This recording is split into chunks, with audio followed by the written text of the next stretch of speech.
Today I'm going to teach you how to crochet the Tunisian smock stitch, which is also known as the Tunisian honeycomb stitch number 2. Hi, my name is Nikki and I'm the creator of Nikki's Homemade Crafts. So in order to start with the smock stitch, you're going to need a foundation row of Tunisian simple stitch. Make sure it's an even number, so no odd numbers. I believe I have about 16 here. And after you did your foundation row, that's when you're going to start with the smock stitch, which is also known as the honeycomb stitch number 2 or Tunisian honeycomb stitch number 2. So once you start on row 2, you're going to skip that first vertical bar and you're going to start with the next 2. You're going to do a decrease, a Tunisian simple stitch decrease. So you're going through both of these bars together. You're going to pull through your loop and then you're going to yarn under. So this is yarn over and then this will be yarn under. You're going to hold your yarn right here because if you don't, you're going to do a purl stitch. Okay, so make sure you hold it right here. Then you're going to do a decrease again while you're holding your yarn. And then you're going to repeat that process all the way to the end. So again, yarn under, then do a decrease between those 2 vertical bars, which are next. Again, yarn under, hold your yarn, decrease, yarn under, decrease, yarn under, decrease, yarn under, decrease, and then at the end you have one more yarn under, and then you go to through both of these vertical bars right here at the end. And then I should have 16 stitches if I counted that right. So let's see. 1, 2, 3, 4, 5, 6, 7, 8, 9, 10, 11, 12, 13, 14, 15, 16, 17, 18. Oh, I miscounted earlier, so I have 18, not 16. As long as it's an even number, you should be fine, at least if you're doing it for a swatch. So now you're going to do the normal way back. So that means yarn over, pull through 1, and now for the rest of them you pull through 2. So yarn over, pull through 2, yarn over, pull through 2, yarn over, pull through 2. Can be a little challenging since you did the yarn under in between, so make sure you're not skipping any.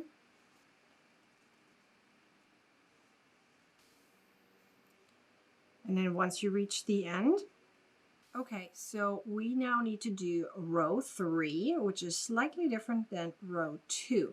It's a little bit of a shift because otherwise we wouldn't create that beautiful honeycomb stitch. So we now need to skip the first bar right here and do a normal Tunisian simple stitch. And then we're going to do a decrease. So you have to kind of find where the a yarn under was from the previous row right here. It's kind of a little slanted. So you need to go over that and then into that next one right there. Okay, so you're going over that big hole that you created in the previous row. And you're doing a decrease. Now, yarn under, again, go through. It's always kind of hidden here. You have to find that yarn under from the previous row and into that next stitch and doing that decrease. Make sure you're holding your yarn when you do that yarn under. And always go over that big hole you created. Make sure you're not having your yarn too tight because it can be hard to go back later on or continue crocheting. And take your time. There's no rush. Just figure out where your stitches are, and once you get the hang of it, it actually is very, very easy.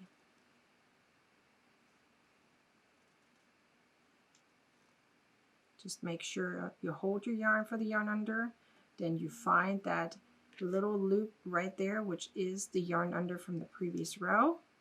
Kind of go underneath and into that next stitch and create that decrease. Now we have 2 stitches left. So after every decrease, you must do a yarn under. So make sure you still do that. And now we have 2 stitches. So one of them is right here. It's that yarn under. And then one is in the back here. They're both Tunisian simple stitches. There's no more decrease here.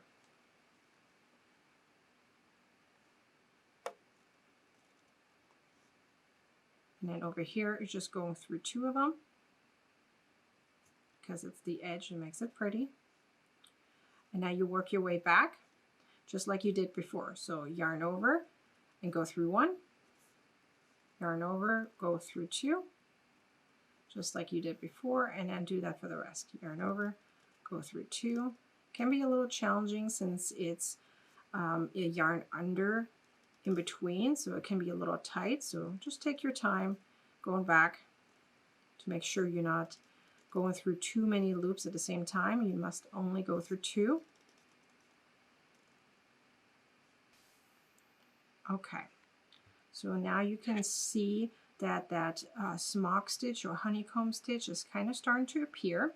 So we're now going to repeat row 2 we just did, and then again row 3. So row 2 and 3 are the ones that you're repeating over and over again. I count the foundation row as row 1. Okay, so now we're going to do row 2 again. So we're skipping the first bar and we're doing a decrease. So through here and through here, we're doing our decrease, and after every decrease you're doing a yarn under. Okay, so it's coming right after. So again, you're going over that big gap that you created. You have to find that kind of diagonal bar that was the yarn under from the previous row. Can have to find that. So again, yarn under, you have to find that bar right here that's kind of slanted, which is the yarn under from the previous row. And every time you do a decrease, you have to do the yarn under. Just make sure you hold that yarn in your hand or here with your finger so it doesn't create a purl stitch. Always remember that after every decrease you're doing a yarn under. So over here we have only 1 stitch left, but we still need to do our yarn under. And now you work your way back, yarn over, pull through 1, yarn over, pull through 2. Again, it can be a little challenging because we did the yarn under, so just be patient. So typically this goes a little bit smoother, but because there's a yarn under in between, it makes it a bit harder. But it really is so worth it.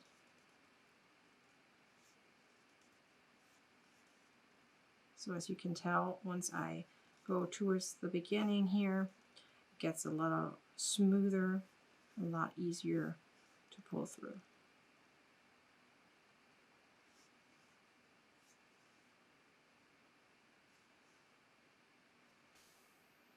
Okay, so it's already appearing very, very nicely. It looks really, really pretty. So we're just going to do 1 more row so you can see the pattern appear a bit better, and just to give you a bit more practice on the row 3. So row 3 again, we need to skip the first vertical bar and do a Tunisian simple stitch, just normal one, a single one. Now you're doing a decrease. Again, you find that yarn under piece right there and go to the next one. So you're doing a decrease, then yarn under and hold, and decrease. As I said, once you kind of get the hang of it, it's actually fairly easy. It's just 2 rows that you have to remember, and they're very, very similar. One of the most important parts of this stitch is that after every decrease, you do a yarn under. So even towards the end, it's the easiest way to remember. After every decrease, you do a yarn under. It's kind of to pick up that stitch again that you just decreased, so that you're not losing any stitches. The stitch count stays the same. You're just creating a beautiful texture by doing that. So again, here I did a yarn under and then a decrease, so I now have to do another yarn under, and now I have 2 stitches left over here. Right here is that yarn under from the previous row, and then over here in the end. So both of them are normal Tunisian simple stitches.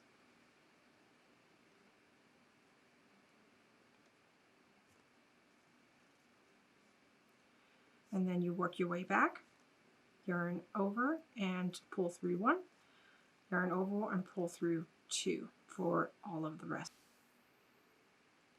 So now you can see how this beautiful stitch evolved. It's really, really pretty. So make sure that you always remember every time you do a decrease, there's a yarn under. Make sure to be patient so that that beautiful stitch actually evolves really, really nicely.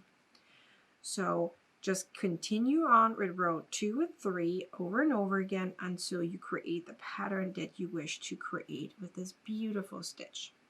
I hope this tutorial was helpful on how to do the Tunisian smock stitch. You can find the written instructions for the stitch tutorial on my website at nickishomemadeCrafts.com. There's also a link in the description if you are on YouTube, and on Facebook it's right above you. Please like, comment, and share, and subscribe to my YouTube channel, as well as click the little bell down below so that you get a notification the next time I publish a new video. Thanks for watching. See you next time. Bye!